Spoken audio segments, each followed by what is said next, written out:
As a fellow manager, what do you make of what the Blackburn fans have been doing to Steve Kean up there?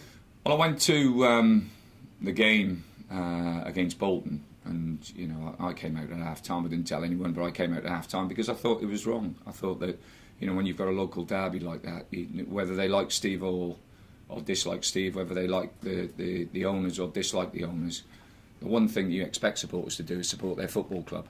And for that 90 minutes, you expect them to support their football club. If they want to vent their feelings afterwards, fine. But when they're venting their feelings when the game's going on, that's doing their players no good at all.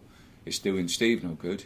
And, that's the way it is. But, again, I understand the situation. We're in that game, and you've got to accept that there's going to be people who will be for you and people who will be against you. And you've got to be strong enough and tough enough to accept that. What do you make of the team that he's got there at the moment and the way they're performing? Who's this, Blackburn? Yeah.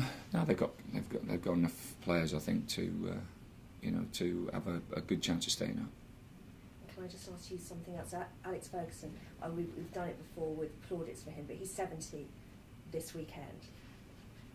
What do you think of the man? I mean, Sir Bobby Robson's the only Premier League manager who did it into his 70s. Yeah, and most probably Alex will be the only other one, I should imagine. Just fantastic testament really to his dedication and commitment to the game and his hunger really, because he must be a very wealthy man, and to want to do it because of the love of the game and because of that inner desire to keep achieving is remarkable.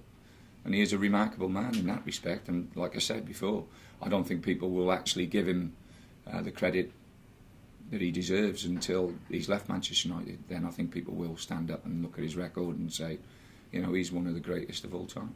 Can you see a 70-year-old Pulis still be standing up there talking to us? I'll be happy to be alive. Have my managing a football club. Fabulous. And can I just one final question? Vinny was asking you about the calendar year. It was a great year. Where does it stand for you, 2011, you personally as a manager? I've been asked that. I think the biggest thing with management is that you're always looking to the next game and the next game and the next game. You never take... As soon as you start taking things for granted, that's when it all falls apart. So, again, as I've said about Fergie, most probably in a few years' time I'll look back and think that was a great year. I'm more concerned about trying to get a result against Wigan and Blackburn over the next 4 days.